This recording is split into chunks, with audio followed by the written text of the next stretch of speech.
진실한 사람 논쟁 끝에 친박 진영, 대구와 TK 물갈이 진영하는데 조금 밀렸잖아요. 이번에는 재반격에 나섰습니다. 발목이 부러졌다 그랬는데 이게 어떤 내용인지 좀 알아보겠습니다. 자, 일단 유병수 기자, 네. 대구 얘기를 좀 나눠봤으면 좋겠는데 다양한 행사인데 최경환 전 경제부총리가 다양하게 행사에 참여하고 있죠. 네, 그렇습니다. 사실상 그 최경환 전 부총리가 그 경제부총리를 에서 퇴임을 하고 난 다음에 사실상 그 다보스 포럼을 다녀온 뒤에 첫 공식 행사입니다.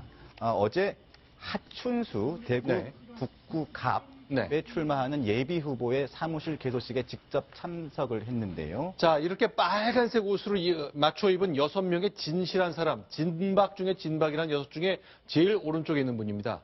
그렇죠? 네, 그렇습니다. 이 하춘수 예비 후보는 지금까지 이 대구에서 그 진박을 자처하면서 출마를 선언한 예비 후보들과는 조금 다른 케이스입니다.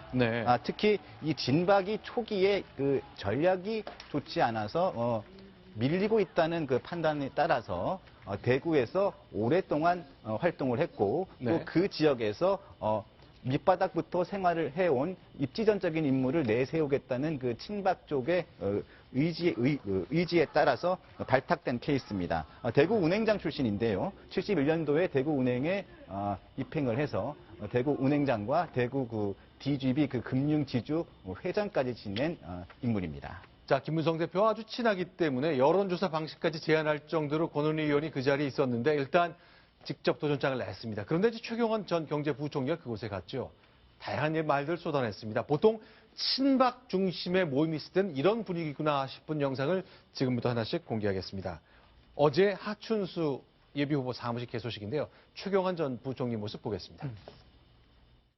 그런데 왜 찍어줬습니까? 박근혜 대정권 만들어라. 니들이 흉합해서. 그렇게 해서 다 국회에 만들어준 거 아닙니까? 지난 박근혜 정부 기간 동안. 저희 대구 경북 의원들 뭘 했냐 이거요? 에? 말씀 박수 한번 쳐주세요. 자, 대통령의 대리라고 할 만한 거죠, 최경환 전 부총리. 지금 그 최경환 부총리는 누가 뭐래도 여권의 실세라고 그 얘기해도 손색이 없는 원래 그 친박의 좌장은 사실은 서청원 의원입니다만 서청원 의원은 지금 어떤 청와대와 직접 어떤 실무를 소통하거나 특히 박 대통령의 영향력이 강한 그 TK 물갈이의 진원지는 무엇보다도 모든 그 친박들이 다 사실은 최경환 의원과 상의를 하고 있다. 이렇게 봐도 될 만큼 그 차기 공천 그리고 더 나아가서 내년 올 7월에 있을 그 전당대회 총선 이후에 있을 전당대회에서 당 대표로 친박을 대표해서 나설 것으로 아주 유력시되는 이런 상황이죠. 그런데요, 제가 좀 다시 한번 그 텍스트를 읽어드리겠습니다. 지난 박근혜 정부 기간 동안 대구, 경북 의원들 뭐 했냐 이거예요. 라면서 물갈이를 아주 대놓고 얘기하고 있거든요. 또 다시 한번 질문 드릴게요. 야당도 결국 분당 사태 비슷하게 맞았습니다만 서로 다 계파가 다르다고 해서 이 사람 떨어뜨려 달라라고 실세가 얘기하는 건 좀 들어본 적이 없거든요. 이런 정치 현상을 어떻게 봐야 되는 겁니까? 그 사실 대통령으로서는 또 대통령의 핵심 측근 그룹으로서는 대통령을 행동으로 적극 그 지지하고 이런 의원들이 많이 당선되길 바라는 것은 사실은 과거에도 있던 현상입니다. 그러나 이번처럼 그 타겟이 직접적인 어떤 훌륭한 인물들을 밖에서 많이 데려와서 그 어떤 골고루 해서 전체 경쟁을 끌어올리기보다는 바로 대통령 안방 지역에서 그리고 바로 같은 당에 있었던 원내대표를 전직 원내대표를 겨냥해서 그 사람과 가까운 사람들을 손보겠다는데 거의 정치 생명을 걸다시피 대통령의 자존심까지 걸어가면서 이렇게 총선에 가장 중요한 축을 여기에다 쏟아붓는 이런 선거는 저도 그 적지 않은 선거를 그 정치부 기자 하면서 봤습니다만 여당 선거에서 거의 처음 보는 것 같습니다. 그 아마 그 상향식 공천이 진행되면서 이런 그 일들이 나타나는 것 같은데요. 보통 그 공천 과정에서 이렇게 좀 정권과 맞지 않는 부분들에 대한 전략 공천이 있었습니다. 근데 이번에는 그런 경우가 없기 때문에 이렇게 생긴 것 같고요. 또 하나는 가장 관심을 끄는 거는 한 가지 제가 사례를 본 적이 있는데 최경환 당시 원내대표가 원내대표 시절에 대구 경북의 한 의원이 찾아와서 얘기를 합니다. 지금 지역에 급한 행사가 있어서 가야겠다. 그때 최경환 당시 원내대표가 진노를 했습니다. 왜냐하면 그 날이 매우 중요한 그 예산 결산을 통과시키기 위해서 전 인원이 그 동원령을 내린 상황에서 대구 경북의 행사를 가겠다고 하는 것을 하는 의원에게 그럴 거면 왜 정치를 하느냐, 그럴 거면 왜 공천을 받아서 국회의원을 하느냐라고 제가 핀잔을 주는 것을 제가 본 적이 있는데요. 아, 직접 목격을 했다는 겁니까?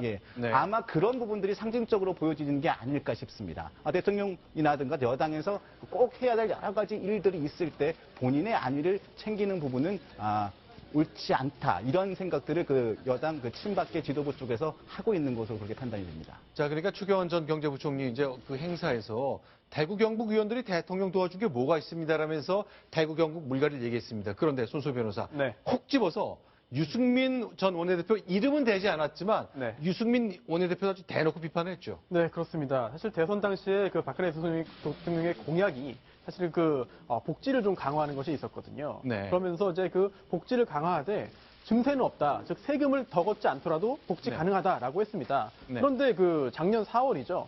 그 국회 교섭단체 대표연설에서 여당의 원내대표였던 유승민 당시 원내대표가 증세 없는 복지는 허구다라는 표현을 썼습니다. 그러다 보니까 대통령의 어떤 공약, 또한 대통령이 계속 임기 중에 해야 되는 그런 그 지침을 결국은 그 원내대표가 이제 그 반박한 꼴이 됐기 때문에 그 당시도 굉장히 큰 파장을 불러일으켰고요. 또한 그 유승민 그 원내대표가 자리에서 물러나는 계기가 됐습니다. 더군다나 이번에 다시 유승민 그 의원의 그 이름을 거명하지 않았으면 사실상 유승민에 대한 그런 공격으로 일으켜질 수 있는 그런 발언까지 나온 그런 상황이 되고 말았습니다. 자, 그러니까 추경환 전 경제부총리 어제 행사 때 계속했던 얘기는 이거죠. 대통령이 너무 힘들다, 너무 안 됐다. 그러니 대통령이 마음에 맞아 하는 사람들을 대거 이번 총선에 뽑아달라. 그런 말로 압축할 수 있을 것 같습니다. 발목이 잡혔다는 정도가 아니라 발목이 부러졌다까지 얘기했네요. 그 얘기 직접 확인하겠습니다. 대통령이 지금 죽을 지경 아닙니까? 솔직히 야당 매일 발목 잡죠. 발목이 잡히는 정도가 아니라 발목이 부러질 정도라 지금 하도 잡혀가지고 특히 대구 경북만 해도 좀 도와줘야 될 거 아닙니까? 에?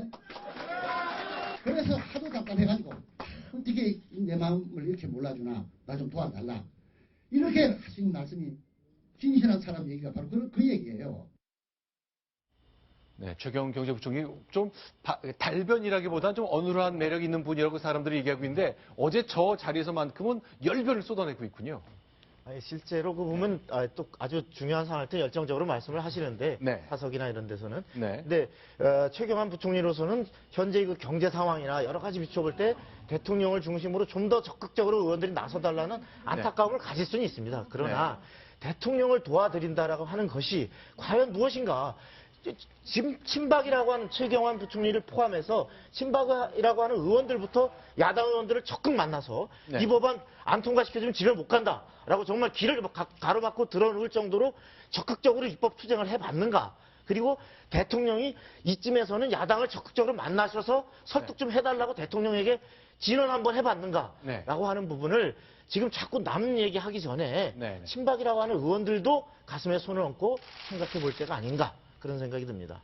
일단 최경환 전 경제부총리가 진정한 진박 간별세란 말이 붙을 정도로 최경환 전 의원이 가는 행사냐 아니냐에 따라 구분이 된다는데 유병수 기자, 이제는 최경환 전 부총리가 바쁘니까 부인이라도 와달라 이런 요청이 계속 이어지고 있나 보죠? 네, 그렇습니다. 그 지난주였나요? 그 대구의 윤재옥 의원의 그 사무실 개소식에 최경환 전 부총리의 부인이 참석을 했고요. 또 윤재옥 의원이 이 부분을 SNS에 올려가지고 또 화제가 됐습니다. 지금 그 최경환 전 부총리가 지금 그 예비 후보들의 개소식에 일정이 너무 많이 있기 때문에요. 그 부인이 대신 갔는데요. 아마 대구 지역과 경북 일부 지역에는 아마 부인을 대신 보낼 예정인 것으로 알고 있고요. 그리고 또 최경환 전 부총리는 부산, 또 경북, 대구, 또 일부는 충청 지역까지 일부 예비 후보를 지원을 위해서 참석을 할 것으로 그렇게 알려져 있습니다. 자, 그러면요, 충남에서도요. 저희가 이제 이 코너의 제목을 친박의 반격이라고 불렀는데 일단 대구 동구 쪽에서는 유승민과 이재만 전 구청장 사이에 두 사람 사이 지지율이 꽤 벌어진 걸로 봤는데요. 친박 진영의 반격의 증거 중에 하나로 또 충남 지역에도 성일종 예비 후보 개소식 열렸는데 많이 모였다면서요? 네, 많이 모였습니다. 지금 화면에 나오고 있는데요. 성일종 예비 후보의 개소식입니다. 성일종 예비 후보는 고 성완종 전 의원의 친동생입니다. 이번에 충남 서산 태안에 출마를 했는데요. 어제 개소식에 친박 좌장으로 꼽히는 서청원 최고위원이 참석을 해서 지지 발언을 했고요. 네. 또 충남의 대표적으로 꼽히는 친박 인사 중에 김태흠 의원과 대전의 이장우 의원, 또 정우택 의원 등이 참석을 해서 힘을 실어줬습니다. 또 윤상현 의원은 영상 메시지를 통해서 지지 의사를 밝혔습니다. 자, 그런데요. 이제 며칠 전에 이완구 전 국무총리 판결도 나왔지만 성완종 전 의원 돌아가신 그분이 친박 실세들이 대선 때 돈 많이 받았다, 내 돈 다 받았다 이런 얘기를 유언이 아니라 유언에 가깝게 그 기자와의 녹음을 통해 남겼잖아요.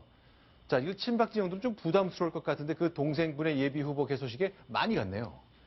네, 그런 일단 많이 갔고요. 아마 네. 그 성완종 리스트와 관련해서 연관을 지으려고 하시는 분들이 있을 수 있습니다. 하지만 그 충남 서산 태안 지역구의 특수성을 좀 보셔야 되는데요. 네. 그 지금 김재식 의원이 현역 의원이고 네. 성일종 후보가 지금 도전을 했고요. 또 한상률 전 국세청장이 3파전을 이루고 있습니다. 네. 지난번에 그 성완종 의원이 이석을 잃은 후에 보궐선거에서 이 세 사람이 또 한 번 경선에서 붙었다가 네. 결국은 김재식 의원이 공천을 받아 당선이 됐는데 이 개인적인 김재식 의원과 친박 의원들 간의 개인적인 이 감정이라든가 관계에 대한 부분도 영향이 있을 것으로 보이고요. 성완종 리스트 부분은 제가 확인하기는 좀 어려운 부분이지만 네. 그 부분은 좀 아니지 않을까 네. 그런 생각이 듭니다.